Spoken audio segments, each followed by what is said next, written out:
Sí, yo creo que le hemos fallado a la ciudadanía. Nos hemos vuelto esta función o esta profesión que cada vez más se aleja en un lenguaje oscuro, se aleja pues, en todas nuestras formas y en todas nuestras prácticas, sin entender que lo que tenemos ahí enfrente cuando resolvemos un problema, pues es un caso una vida, no es un expediente nada más, no debemos rendir una justicia de papel, sino una justicia real. Esto es Digesto.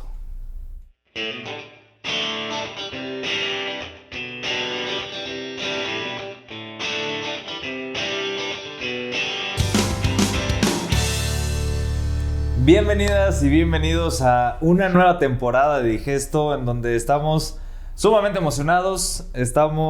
La verdad, ya te extrañaba, Jorge, ya los extrañaba a todos ustedes.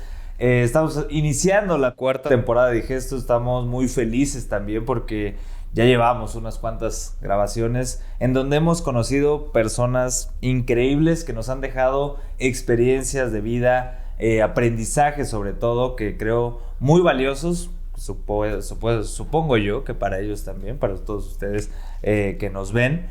Y qué mejor que iniciar esta cuarta temporada, Jorge, que con una mujer brillante desde mi punto de vista por todo su currículum. Ella es licenciada por el CIDE, estudió una maestría y un doctorado en Virginia, en Estados Unidos, que desde ahí ya es algo distinto. Algo diferente, y creo que seguramente lo platicaremos a lo largo de la plática, pero el hecho de generar estudios en el extranjero es un nivel de excelencia que te requiere tiempo, esfuerzo, lágrimas, y ya nos irte de tu país, llegar a... Supongo fue en otro idioma. Sí. Ahí está, también la barrera del idioma, aprender derecho en otro idioma. No se te olvide que también es maestra. Es maestra. Da clases en el ITAM. El CIDE. Y fue en su... Sí, o sea, sí. ha cursado en el Poder Judicial, estuvo como secretaria de Estudio y Cuenta en la Suprema Corte de Justicia, fue directora del Centro de Estudios Constitucionales de la Suprema Corte y actualmente es magistrada. La maestra... Doctora, por favor. Amigo, muchas gracias por estar aquí, muchas gracias por aceptarnos la invitación y sobre todo por estar este tiempo que creemos es importante poder conocerte y sobre todo ver un poco más de tu vida, que evidentemente en temas jurídicos eres un referente, pero el hecho de conocerte un poco más, creo que yo me siento muy afortunado y seguramente hablaré por Jorge. Igualmente estamos muy felices de que estés aquí. No, al contrario, muchas gracias, Adrián, muchas gracias, Jorge, por la invitación. Es un gusto estar hoy en Digesto, bueno, para conversar pues de lo que ustedes quieran. Pues muchas gracias. Justo como te platicamos, la idea es conocerte un poquito más. Y bueno, déjenme decirles que ya habíamos perseguido esta entrevista desde hace tiempo. Ya andaba yo mandando mensajes. Pero bueno, obviamente saben que la carga de trabajo de un magistrado es muy importante. Gracias por el espacio. Pero queremos regresarnos a esos años antes de cuando alguien toma la decisión de estudiar Derecho. O sea, a lo mejor desde la infancia, primaria, secundaria. ¿Siempre quisiste ser abogada? ¿No querías ser abogada? ¿Qué querías ser? ¿Te llamó la atención al último momento? ¿Por qué tomaste esa decisión? ¿Cómo fue que te fuiste encaminando a esa decisión? Sí, la verdad es que mi historia es, siempre quise ser abogada. Voy a sonar muy ñoña o muy cuadrada, pero nunca pensé en algo más. Aunque tal vez sí lo veía o visualizaba distinto, ¿no? Ya ahora que soy pues juzgadora. Yo quise ser abogada desde siempre porque mis papás son luchadores sociales. Entonces siempre los veía tratando de defender a la gente. Uh-huh. Y siempre veía que el derecho puede ser un instrumento para ayudar a la gente. Entonces, yo me imaginaba, la verdad, como una litigante de una ONG, sacando a la gente de la cárcel, luchando porque no les quitaran sus casas, luchando por defender sus derechos. Eso es lo que yo me imaginé que iba a ser como abogada, pero siempre desde que tengo memoria o desde que pude pensar en qué quería hacer en el futuro, es que yo me incliné por la carrera de Derecho. ¿Y nunca te pasó por la mente en algún momento, oye, me llama la atención un poquito esto? ¿Siempre fue Derecho? Yo escribía, estaba en un taller literario en la ciudad de Torreón, Coahuila, de donde soy originaria. Okay.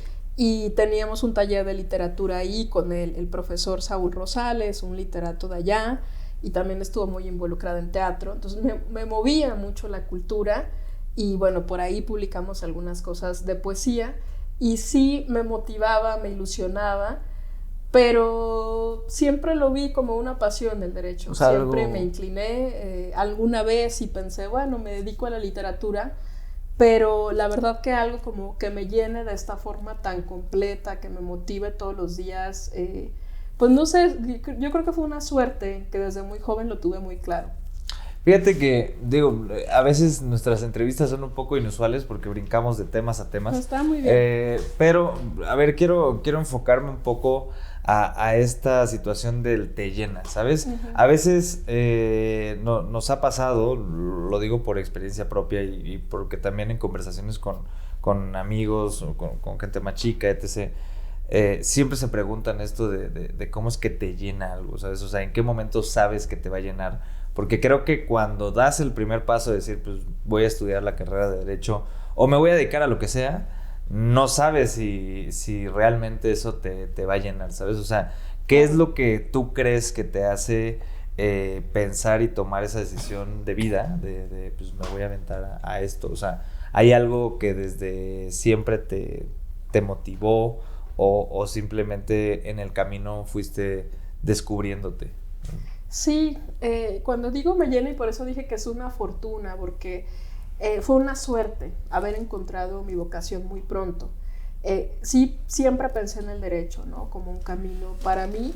Lo que ha ido cambiando es el derecho cómo, porque yo también soy académica y en la academia, en bueno, la maestría y el doctorado que tuve, en el escribir artículos más de ese corte, en el ser profesora, también encuentro muchísima motivación y satisfacción, ¿no? Pero el ser juzgadora, el poder resolver un problema, el poder escuchar a las partes, yo creo que complementa o viene más bien ser la parte sustantiva y la academia más bien acompaña esta función o vocación jurisdiccional. Me llena porque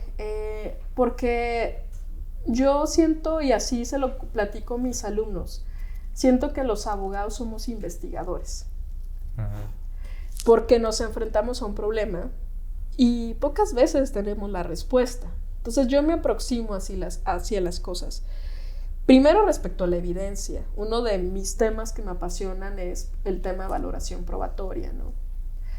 Acercarnos a cómo descubrir los hechos, qué fue lo que pasó en el caso. Eso nos requiere una vocación de investigación y casi en el sentido de detectives, ¿no? Sí.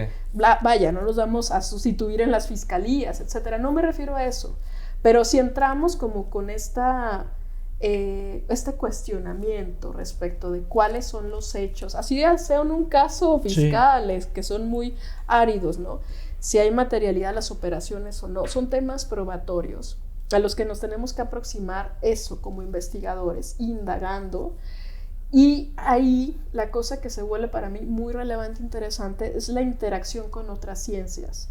Por ejemplo, cuando escribimos el caso de marihuana, cuando se aprobó el consumo lúdico de esta sustancia, había que acercarnos a la medicina. Uh-huh. Había que acercarnos muchas veces en los casos familiares a antropología, sociología, psicología. Las matemáticas, el tema fiscal de la estadística, a mí es algo que también me puede apasionar. Entonces, el ver el derecho no como esta cosa de árida, de hay que aprenderse el código fiscal, sino más bien como vamos a descubrir la verdad, vamos a tratar de acercarnos a dilucidar cuáles fueron los hechos que motivan este caso, a mí me parece fascinante. Perdón que te interrumpa, pero creo que algo muy padre de lo que dices es precisamente esto del derecho, cómo se puede combinar. Y justo en mi caso, yo cuando decidí estudiar derecho, uno de los motivos fue, pues creo que un abogado se necesita en todos lados. Puedo trabajar en una empresa, puedo trabajar en gobierno, puedo trabajar en un despacho, puedo trabajar en 1000 lados. Pero a mí me surge la duda, ahora que nos platicabas el tema de la academia, primero, ¿cómo llegas a la academia? Y después, ¿cómo brincas de la academia a la función jurisdiccional?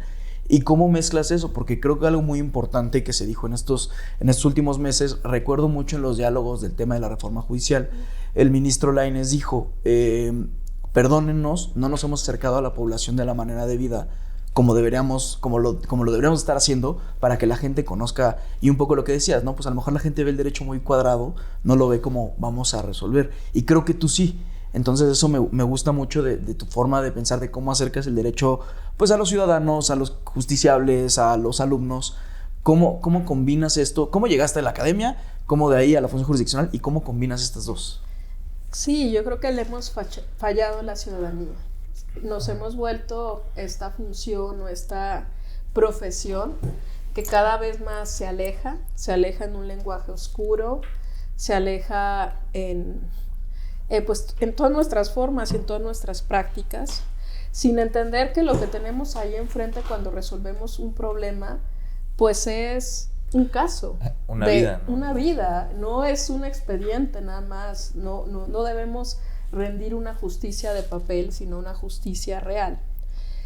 En ese sentido, yo creo que la academia embona de muy buena manera con la función jurisdiccional.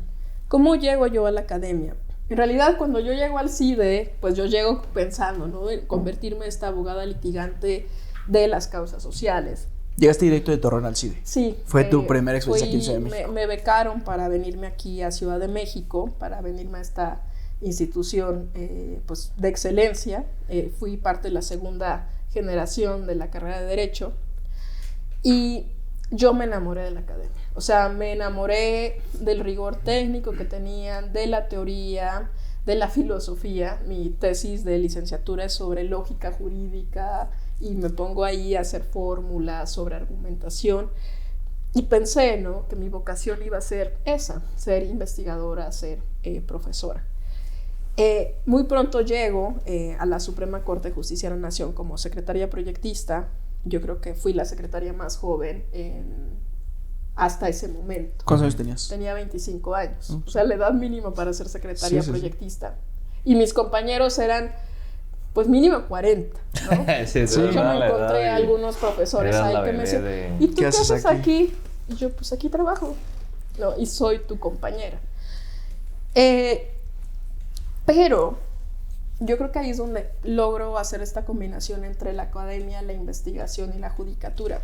Cuando llego a la corte y me enfrento a estos problemas, que muchas veces los problemas que llegan a la Suprema Corte son los casos difíciles, ahí donde el derecho no ofrece una solución única o clara, sino que tenemos que hacer más interpretación, más derecho comparado, más interacción con otras ciencias, me doy cuenta es que esto es aplicación pura a la academia, aplicación de la teoría. Entonces encuentro en la judicatura pues esa forma de unir, yo creo que lo que me motivó a ser abogada, que es apoyar las causas sociales, con mi formación académica. Ahí en la judicatura, en resolver los problemas de las personas, es que logro combinar pues la vocación social con mi enamoramiento con la teoría, con la filosofía, ¿no? Es una frase que repito ahora frecuentemente, es que tenemos que formarnos en la teoría para dar las mejores respuestas prácticas.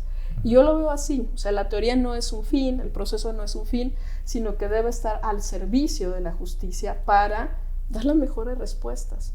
En la Corte, en esta etapa de secretaría proyectista, hicimos mucho, por ejemplo, derecho comparado. Sabíamos que eran problemas inéditos que se presentaban en México, pero no eran problemas que no se hubieran ya discutido en otros países. Entonces, ¿por qué no mirar otras experiencias de cómo habían resuelto, cómo se habían aproximado a estos problemas, ¿no?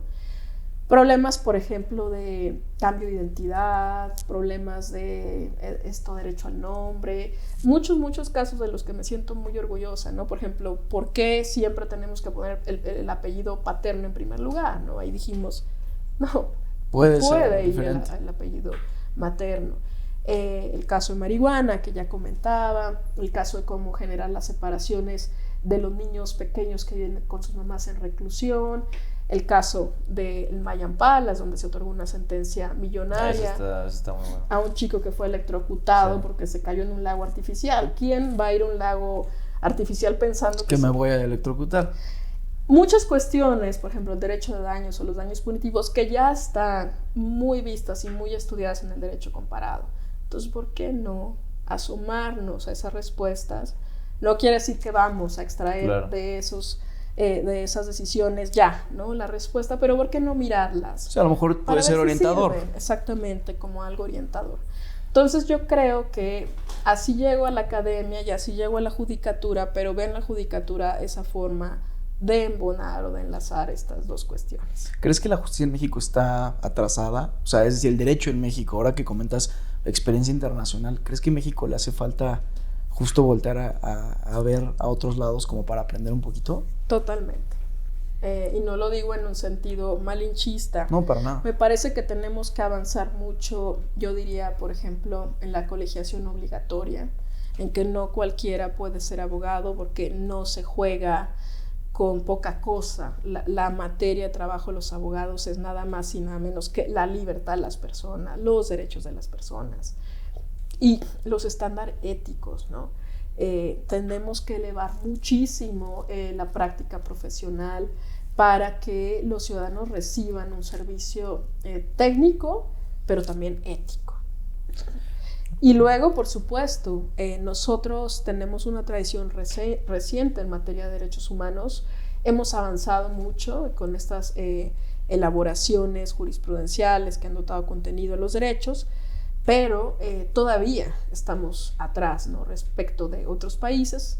Hay algunos temas en los que hemos sido vanguardistas o punta de lanza, pero hay otros en los que, a ver, el derecho, además, el derecho es justicia, o debe ser justicia, y para mí la justicia es universal. Entonces, ¿por qué no mirar a otras experiencias que ya han abordado algunos problemas o conflictos?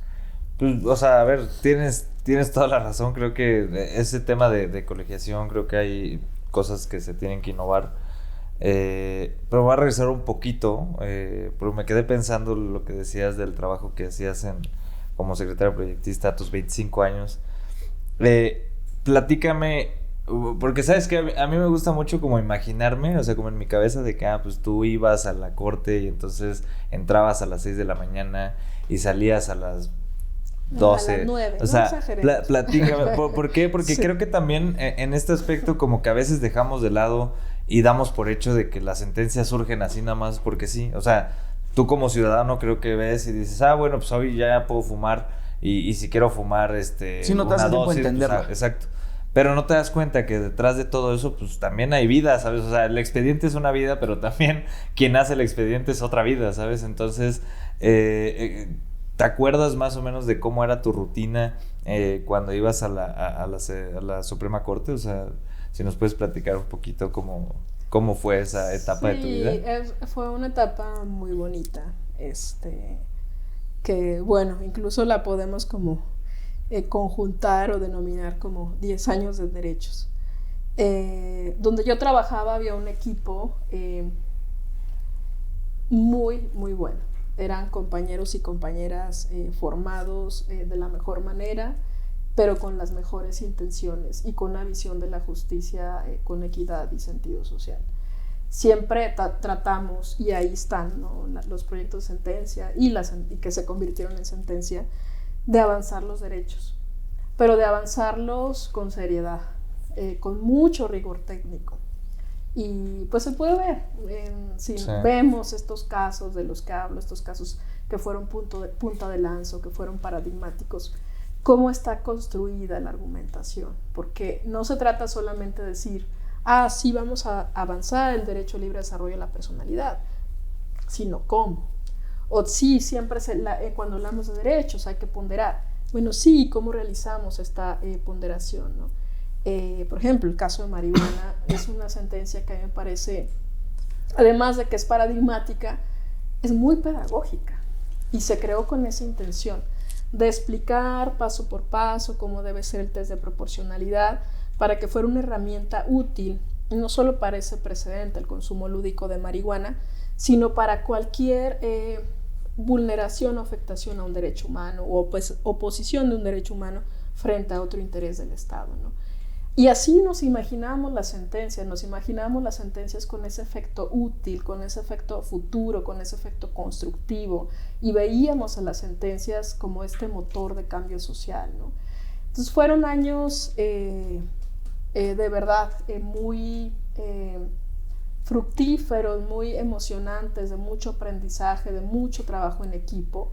Y yo creo que es lo que me motiva a regresar a la Corte, ¿no? El poder seguir abonando en esta construcción de los derechos humanos. Y pues mi rutina era eso, como de una investigadora, ¿no? Una sentencia, como decías, lleva mucho trabajo detrás, trabajo pues de ver el derecho, las normas, pero ver la ciencia, ver el derecho comparado, ver el derecho internacional, el debatir con los compañeros, el buscar la mejor argumentación técnica posible, pero también que fuera una argumentación que persuada. El derecho debe pacificar a las partes y en ese sentido debe ser persuasivo, ¿no? Debe convencer. Y así también veíamos las sentencias, que las sentencias tienen que ser en lenguaje claro, lenguaje ciudadano, lenguaje persuasivo. Por eso, bueno, les voy a presumir, ya que estamos hablando de esa etapa, que como proyectista, en mis casi 10 años que estuve como secretaria proyectista en la Corte, solo un asunto fue votado en contra de todos los proyectos que presenté. Y tienes que presentar cada semana, o sea, eso sí Así hay que es. decirlo, Sí, ¿no? o sea, Porque no es que presentas uno por año, o sea. Sí, no tengo el número de cuántos proyectos presenté, pues sí, de 1 a 3 por semana durante casi más de 10 años, casi 10 años. Wow. Pero yo creo que porque eran pensados así, o sea, eran pensados con lógica de persuasión, lógica de convencimiento, de una reflexión detrás fuerte, de haberlo rebotado con mi equipo y con mis compañeros. Y bueno, al final lograban convencer a la sala o al pleno de la Suprema Corte, porque claro, o sea, argumentación es poder, es persuasión, es pacificación de conflictos. Claro. Yo ahí quiero rescatar 3 cosas. La primera, bueno, ahorita retomamos, dijiste, quiero regresar a la Corte y quiero dejar eso ahí pendiente, que lo dejamos pendiente porque quiero hablar de eso, pero quiero preguntarte un poco más como de tu experiencia como estudiante, como persona recién llegando a la Ciudad de México, a lo mejor, o sea, ¿cómo vivías el llegar a la Suprema Corte? Porque, por ejemplo, yo empecé trabajando en estos tribunales y el día que llegué a la Corte sentí que llegué al Olimpo. Sí, o sea, me recuerdo una magistrada con la que me llevaba muy bien de aquí cuando me fui. Me dijo, ¿a poco no? Hasta respiras y huele diferente. Y dije, sí, o sea, es que se respira historia. O sea, realmente el edificio de la Corte es algo... Pero tú, ¿cómo lo viviste? O sea, ¿cómo fue el primer día que llegaste y viste ese edificio? A lo mejor pasaste por todas las calles y el organillero y todo, como el folclore del centro de la Ciudad de México. ¿Cómo lo viviste tú como personalmente? Sí, con mucho orgullo, pero también con mucha responsabilidad. Siempre íbamos, ¿no?, sobre esta escalinata donde está el mural de los pasos perdidos, que seguramente ya conocen, donde está pues un retrato de la justicia, que tristemente sí es un retrato de la justicia, ¿no? Donde vemos violaciones en este mural de derechos humanos, tortura, y vemos pues el retrato, como dibujo de los expedientes, y que aunque son papel, en estos expedientes están los rostros de las personas. Y creo que eso sentíamos, y esa es la función de tener un mural tan crudo en los recintos de la Suprema Corte. El recordarnos, sí, a los ministros, pero también a los secretarios y a todos los que trabajábamos ahí, que esa es la función, que esa es la realidad, ¿no?, de nuestro país, y que entonces la obligación y la responsabilidad es cambiarle ese rostro a la justicia, ese rostro oscuro, ese rostro distante, ese rostro alejado de las necesidades sociales, para que sea, de nuevo, esta justicia con equidad y sentido social. Luego se nos olvida, aunque tengamos ahí ese mural de frente todos los días, a los que caminábamos por ahí, la rutina, no sé, pero creo que pues eso es lo que le ha pasado en la justicia a México, ¿no? Volver esta justicia distante de las causas más sentidas de la sociedad, ha perdido su propósito. O sea, han visto, lo digo con respeto, pero han visto en el proceso y la técnica del juicio de amparo un fin, como si ese fuera el fin del derecho. Y no, el fin del derecho es impartir justicia. Es lograr la justicia. El proceso es un instrumento que debe ser útil, no un obstáculo. El proceso debe servir de acceso, ¿no?, a los derechos de las personas.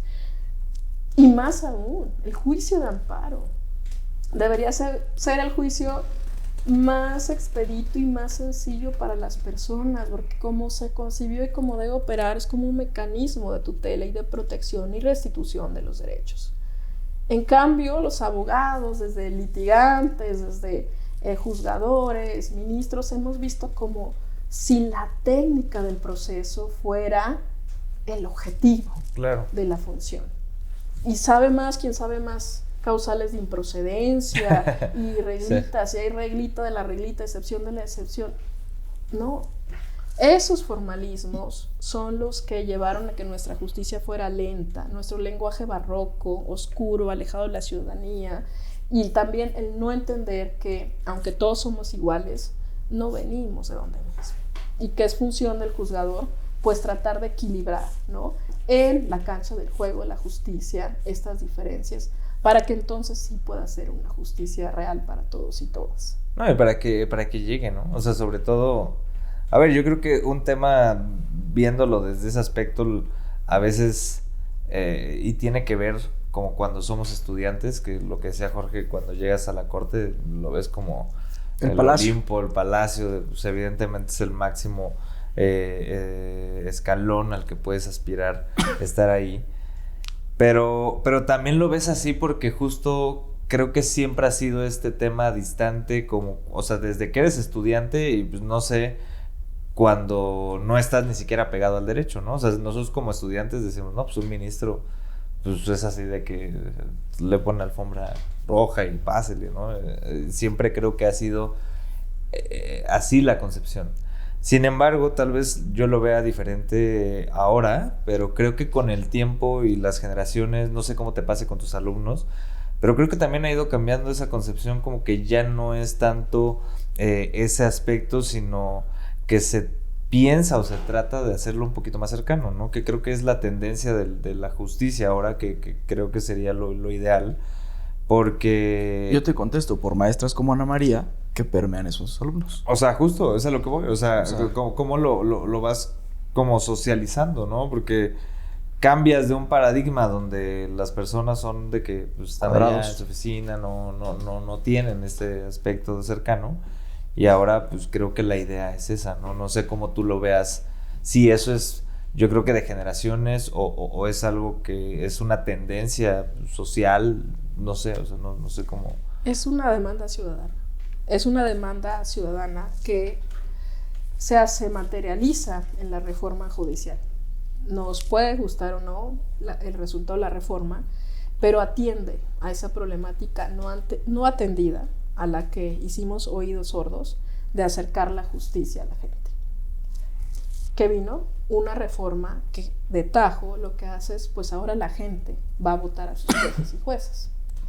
Esto va a provocar, o está provocando, uno, que los que estaban en funciones salgan a la calle, a hablar con la gente, a escuchar sus necesidades, y los que están postulándose, pues también hagan lo propio respecto de recuperar esta confianza y esta legitimidad que perdimos. Es que sí, la perdimos. Totalmente.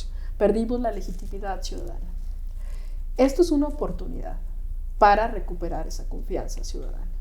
Entonces, ¿cómo hacemos? Pues haciendo de este momento una oportunidad. Con todos los retos que implica, también podemos hacer de esto una oportunidad para acercarnos a la ciudadanía, para entender lo que no entendimos y de una vez por todas cambiarle el rostro a la justicia, hacerla más cercana, ponerle un rostro femenino, pero también juvenil, con la oportunidad que, como decías, tal vez es generacional, es más profundo que generacional, pero hay ahí una buena oportunidad para que se integren jóvenes que tal vez traen otro pulso, ¿no? Otra dinámica, otra ya visión. Yo lo veo, o sea, sobre todo con mis estudiantes mujeres, ¿no?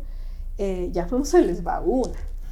Tienen muy internalizada la igualdad de género y tienen muy internalizado sus derechos y cómo sus jefes les tienen que hablar y el respeto y que pueden ir a buscarlas todas, ¿no? Entonces sí traen otro ritmo, traen otro pulso los jóvenes, que creo que es muy bueno, que puede renovar la justicia en México y que ojalá después de esta elección también lleguen muchos jóvenes. Eso, porque necesitamos un cambio y necesitamos aprovechar de este momento, hacer de este momento una oportunidad. Quitando mi post-it de pendientes, mencionabas el tema de regresar a la corte. ¿Cómo te gustaría regresar a la corte? ¿Para qué estás contendiendo? ¿Cuáles son, o sea, de todo lo que nos has platicado, de estos errores del sistema, qué cambiarías tú desde tu trinchera? Porque sabemos que uno solo no puede cambiar todo, pero sí puede empezar a permear con pequeños actos para que esto pueda empezar a darse. ¿Cómo lo harías tú? Más que hablar de mí, yo creo que lo que está en juego el 1 de junio es qué justicia queremos. En el sentido, qué jueces queremos, qué jueces necesitamos. Yo lo que diría es que tal vez la ciudadanía puede fijarse en qué tipo de personas van a estar ahí, ¿no? Sobre todo en la Suprema Corte, porque la Suprema Corte es, pues, nuestro sistema judicial es jerárquico, ¿no? Entonces hasta arriba está la Suprema Corte y deberá ser ella quien va a guiar al resto de los juzgadores de este país, sobre todo en este momento de cambio y renovación. Entonces, preguntarnos como ciudadanos, como jóvenes, como electores, ¿qué queremos? ¿Queremos jueces formalistas que vean, como decía, los fines, en el proceso, un fin en sí mismo, o que ven el derecho como un motor de cambio social? Que quieren mantenerse con los criterios, pues estos tan oscuros, ¿no? De las reglas del proceso del juicio de amparo, o quien quiere renovar, ¿no? Estos criterios. Quien puede o quiere escribir en lenguaje ciudadano, en lenguaje claro, o quiere esconderse en un lenguaje oscuro y alejado de la ciudadanía. Y que, sobre todo, yo diría, queremos jueces éticos, yo creo, ¿no? Jueces en los que podamos confiar. Cuando yo explico esto, pues, en las conferencias o con los estudiantes, y dicen, no, es que la gente no puede tomar esta elección, la gente es ignorante, el pueblo es ignorante. Que digo, no es tan difícil. No creo que sea tan difícil. El derecho es sentido común. Claro, y está en todos lados. O sea, y está literal. en todos lados. ¿Y a quién vamos? ¿Con quién vamos cuando necesitamos un consejo? Cuando, por ejemplo, bueno, estos son muy jóvenes, pero en la Asociación de Padres de Familia, ¿a quién ponemos para que decidan ahí las disputas entre los padres que no se ponen de acuerdo? Bueno, ¿en quién confiamos? ¿Quién sabemos que es una persona ética, que nos va a escuchar, que va a ser empático, que tiene claridad para resolver los problemas? De eso se trata esta elección, ¿no? De elegir esos perfiles éticos, pero, muy importante, que también permeen la visión que nosotros queremos para quienes están ahí, ¿no? ¿Qué visión o ideología queremos en estas personas? Porque de eso va a depender qué justicia vamos a tener.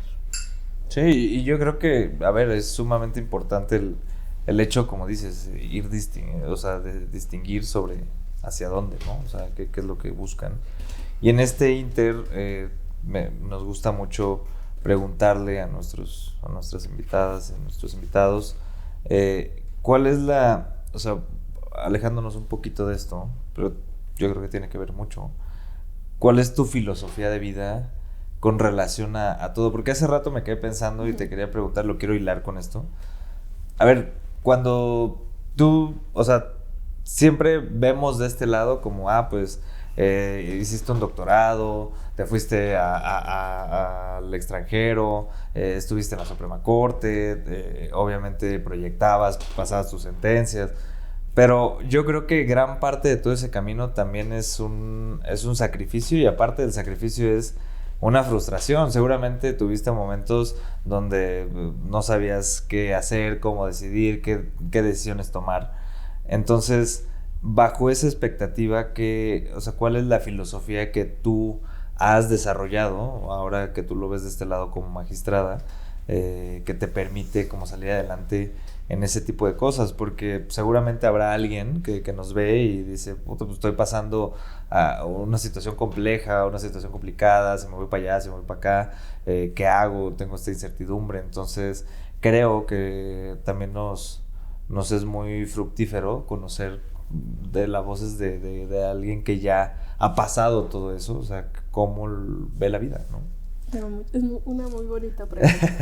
Muchas gracias. Yo soy una persona de izquierda. Yo vengo de una familia pues de Torreón, Coahuila, de luchadores sociales, que me enseñaron pues pues las problemáticas de nuestro país las vivimos desde siempre, porque ellos siempre trabajaron por la igualdad y la justicia social. Yo crecí con esos ideales y yo creo que eso es lo que forma mi carácter, una exigencia familiar de cultura del esfuerzo muy grande. Pues no sé, mi mayor orgullo, mi mayor motor o guía, yo creo que es mi mamá y sus enseñanzas como feminista y como luchadora social.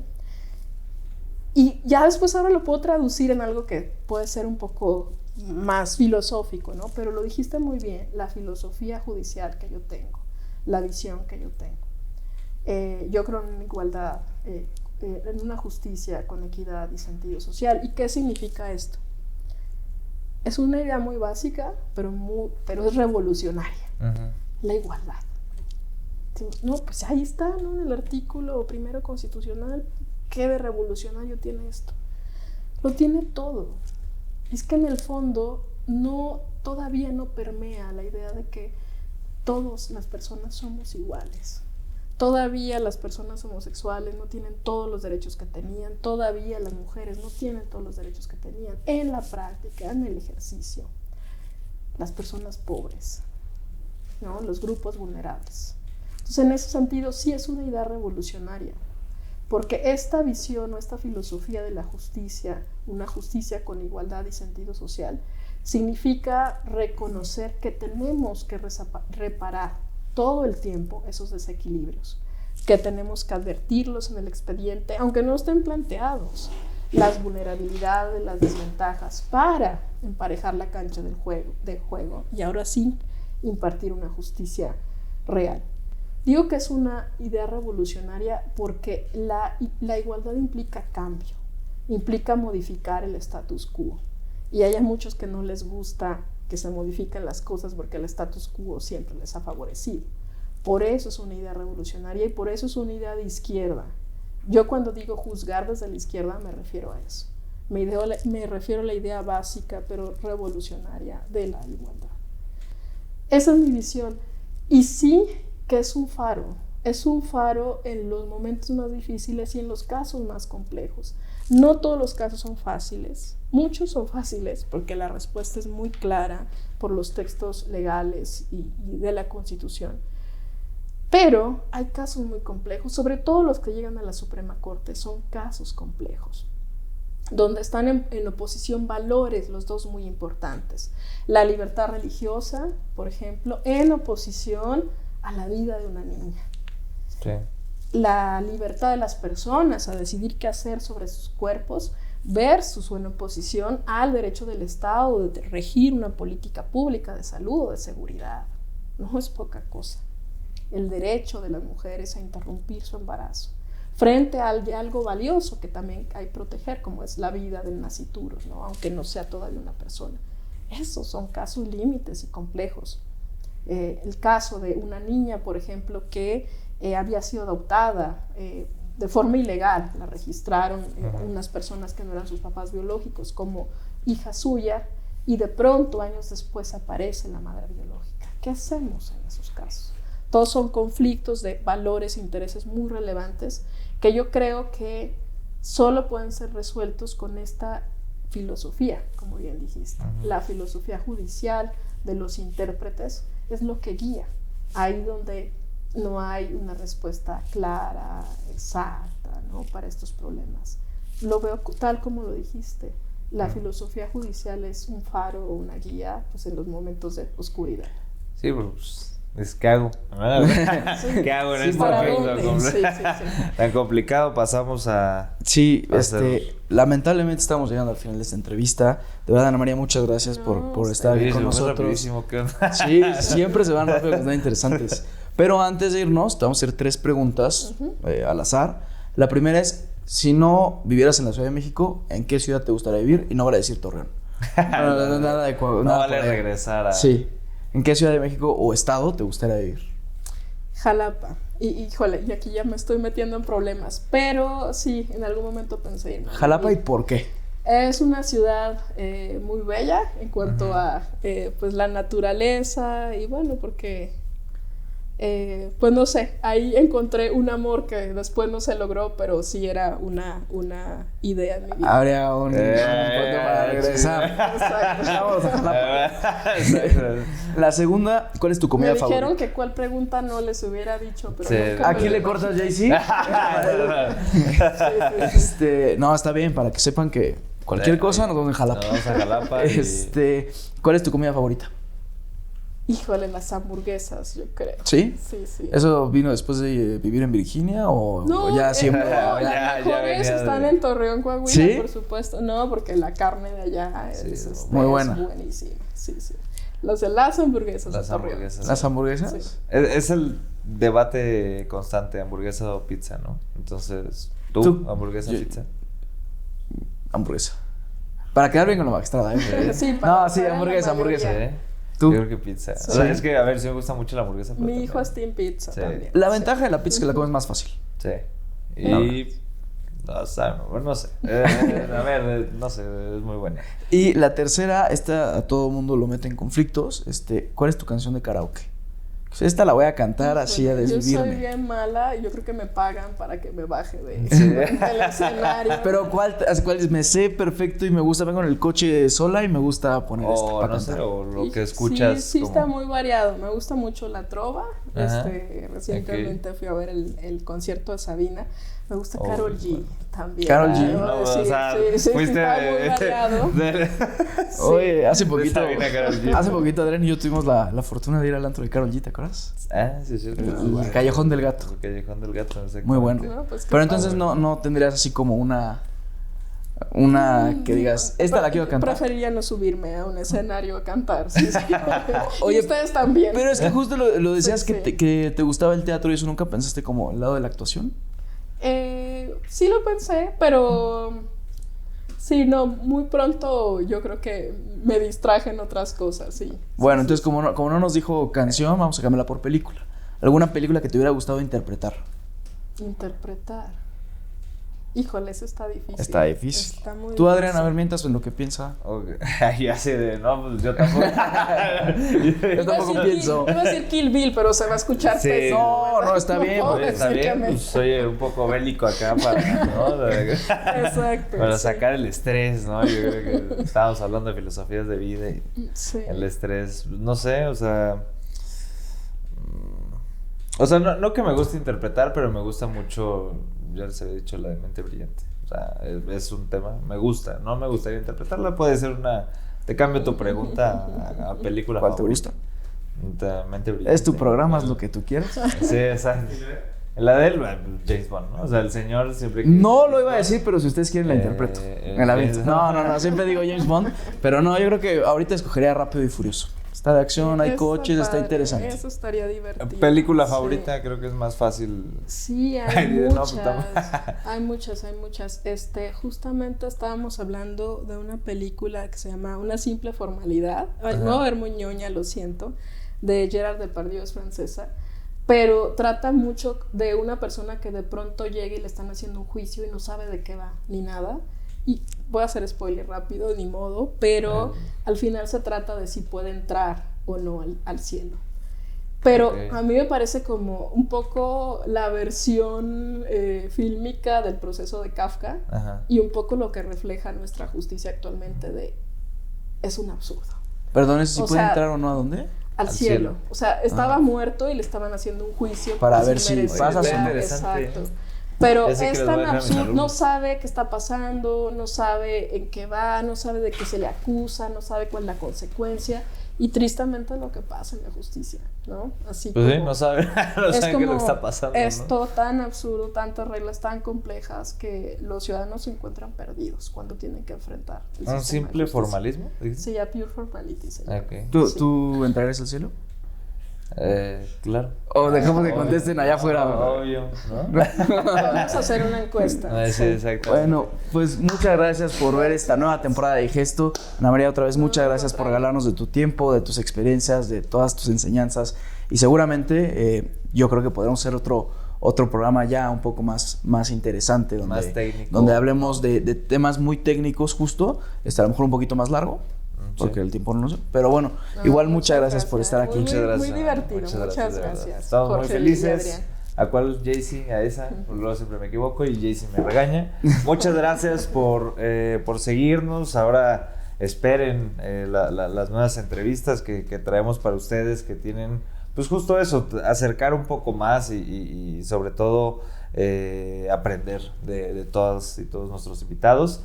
Síganos en nuestras redes, Facebook, Instagram, Twitter, bueno, ahora X, ¿no? TikTok y todas las habidas y por haber. Digesto Everywhere. Nos vemos en un siguiente episodio. Recuerda seguirnos en Digesto. Danos like, comparte y suscríbete.